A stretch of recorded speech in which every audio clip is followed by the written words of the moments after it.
राजनीतिक गलियारे से हट करके आज मैं एक बहुत ही महत्वपूर्ण जगह पे हूँ और विषय भी बड़ा महत्वपूर्ण हूँ। इसलिए आज मैंने अपने अन्य साथियों के बजाय मैंने सोचा मैं इस खबर को स्वयं करूँ, क्योंकि खबर इसलिए ज़रूरी है। योगी सरकार का द्वितीय कार्यकाल चालू हो चुका है।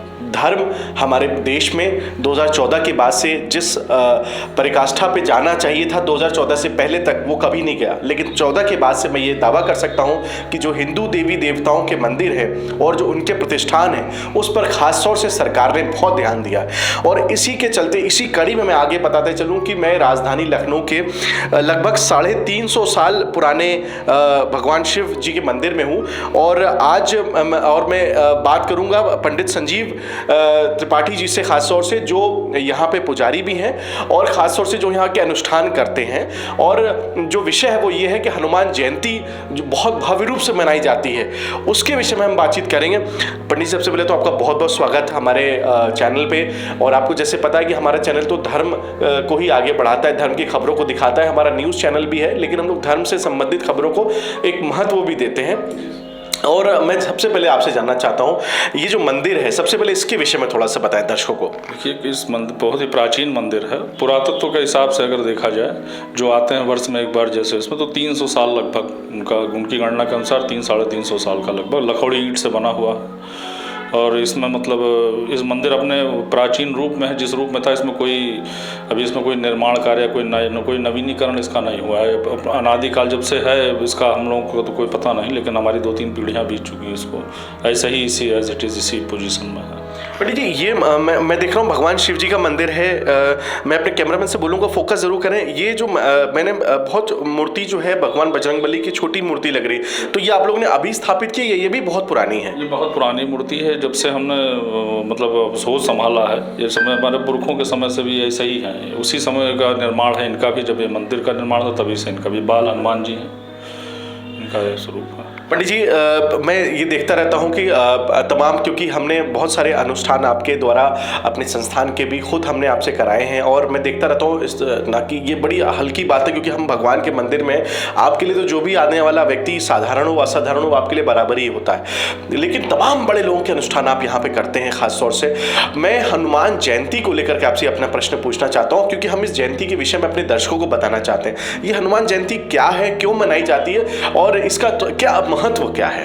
देखिए, पहले तो मोहन जी ये है कि हनुमान जयंती कहना इसको गलत होगा। इसको हनुमान जन्मोत्सव कहा जाता है। जयंती उनको कहा जाती है जो दिवंगत हो गए। हनुमान जी अमर हैं, अजर अमर देवता हैं। हनुमान जी का माना जाता है अस्तित्व हमेशा पृथ्वी पर विराजमान रहता है। तो हनुमान जयंती ने हनुमान जन्मोत्सव, आज के दिन मतलब कल के दिन हनुमान जी का प्राकट्य हुआ था, उसी के प्रथा के अनुसार जो है इनका जन्मदिन मनाया जाता है। और उस दिन सवेरे ये होता है कि जैसे दीपदान आदि का बड़ा विशेष महत्व होता है। सुंदरकांड का पाठ होता है, मांगलिक आयोजन होते हैं, हवन यज्ञ पूजन या हनुमान शास्त्रार्चन, इस तरह के अनुष्ठान होते हैं। हनुमान चालीसा का पाठ होता है। ये सब हनुमान जी चूँकि एक धर्म, ये मान लीजिए जैसे कि धर्म के स्थापक कहे जाते हैं। इससे कलयुग में इस पृथ्वी पे धर्म के रक्षा करने वाले अगर कोई प्रत्यक्ष देवता हैं तो हनुमान जी माने जाते हैं।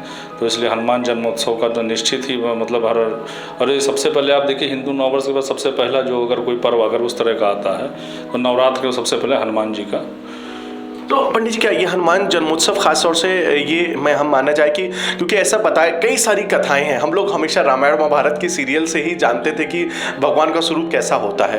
तो बजरंगबली भगवान के विषय में कहा जाता है कि वो पवन पुत्र हनुमान है। कोई कहता है कि वो भगवान शिव की उत्पत्ति से हुए थे। तो जन्मोत्सव का थोड़ा विवरण बताइए हमारे दर्शकों के लिए। ये कि जन्म कहाँ हुआ था, कौन उनके माता पिता है, और क्या इसका विवरण थोड़ा बताएं इसका। ये माता अंजनी के पुत्र हैं। माता अंजनी जैसे अनुष्ठान करते थे, बड़े साध्वी महिला थी। उनके बारे में तरह तरह की भ्रांतियाँ हैं कि उनके, और भगवान शिव की आराधना से उनको वरदान प्राप्त हुआ था कि उनकी इच्छा थी कि भगवान रुद्र के 11वें, शिव के भगवान रुद्र के 11वें अंश हैं हनुमान जी। तो रुद्र स्वरूप है हनुमान जी, 11वां अंश माने जाते हैं, और अंजनी की उनकी माता है। तो ये इनके बारे में जो तमाम भ्रांतियाँ फैली, ऐसा नहीं है। वो अनुष्ठान था, अनुष्ठान के परिणाम स्वरूप, ये तपस्या के परिणाम स्वरूप जो है हनुमान जी ऐसा पुत्र उनको प्राप्त। हनुमान जी स्वयं साक्षात देवता हैं। पंडित जी एक चीज़ पूछना चाहूँगा कि 2017 से पहले सरकारें थीं, सपा की सरकार थी, बसपा की सरकार थी, भाजपा की भी सरकार रही, लेकिन परम आदरणीय योगी आदित्यनाथ जी के कार्यकाल में 2017 के बाद से 22 दोबारा उनको कार्यकाल मिला है। धर्म को लेकर के आप क्या कहना चाहेंगे? लोगों में कैसा विश्वास जगा? इसके विषय में आपसे हम जरा विस्तार पूर्वक जानना चाहेंगे। देखिए, ऐसा है कि जब से सरकार बदली है तब से कुछ हो ना हो, धर्म के प्रति लोगों की आस्था जागरूक हुई, हिंदू एकजुट हुए हैं और अपने धर्म को, अपनी संस्कृति को पहचानने के लिए हमने देखा है कि आजकल की नई उम्र के जो युवा हैं उनमें भी रुचि बढ़ी है। लोगों को धर्म के प्रति तमाम लोग जानते ही नहीं थे। जैसे इस बार हिंदू नववर्ष बहुत अच्छे से मनाया गया, इसके पहले ज़्यादातर लोगों को ज्ञान नहीं, वो अंग्रेजी वाला मनाया जाता था। और कोई भी जैसे नवरात्र है, मतलब सुविधाएँ भी प्रशासन की तरफ से कुछ दी गई और जैसे कहा जाए कि उनकी रुचि भी रही और महाराज जी की खुद भी रुचि रही और हनुमान जी की विशेष कृपा, हम तो कहेंगे इस युग के हनुमान जी हैं। तो हम ये माना जाता है कि कलयुग में भी हनुमान जी कहीं ना कहीं मौजूद हैं। आपने भी नाम लिया कि महाराज जी भी उनके स्वरूप हो सकते हैं। तो ये लखनऊ में मैं देखता हूँ कि इसका बहुत बड़ा आयोजन होता है। लखनऊ से क्या तात्पर्य है? क्यों आखिरकार मैंने यहाँ देखे बहुत मंदिर है भगवान हनुमान जी के, उसका थोड़ा सा जरूर विवरण बताएं हमारे दर्शकों को। अच्छा, देखिए, एक जैसे लोक कथा है कि नवाब वाजिद अली शाह हुए थे, उनके कोई संतान नहीं थी, तो जब बहुत परेशान हो गए तो उनसे किसी ने सलाह दी थी कि तो अलीगंज हनुमान मंदिर जो है सबसे प्राचीन जो कहा जाता है, वो नवाब वाजिद अली शाह के समय उसकी स्थापना की गई थी उनके द्वारा। उसके बाद कहते हैं उनको संतान की प्राप्ति हुई थी, तो तब से जो है प्रचलन में है। और हनुमान जी का विशेष मत, जैसे बम्बई में गणपति का है, लखनऊ में हनुमान जी का विशेष, लखनऊ शहर ही हनुमान जी का विशेष, ज़्यादातर सबसे ज़्यादा भंडारे हनुमान जी के आपको लखनऊ में मिलेंगे, तो समझिए लखनऊ के देवता हैं हनुमान जी। अच्छा पंडित जी, एक आखिरी सवाल खास तौर से, अब इस दिन महत्व क्या होता है कि किस प्रकार से पूजा करनी चाहिए?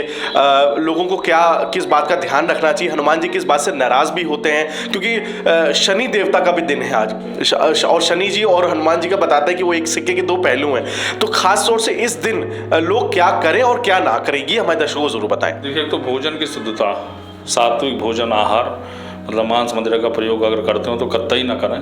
और जो भी अपना जैसे सुंदरकांड, हनुमान चालीसा, कुछ ना कुछ, और कुछ भी ना हो पाए तो हनुमान दर्शन तो अवश्य ही, जो भी हो सके, दीपोत्सव होता है, हवन होता है, कुछ ना कुछ धार्मिक आयोजन हनुमान जी के निमित्त अवश्य करें, अवश्य। पंडित जी बहुत बहुत धन्यवाद आपका हमसे बातचीत करने के लिए। अच्छा, साधना के सभी दर्शकों को हमारी तरफ से बहुत बहुत धन्यवाद, आशीर्वाद।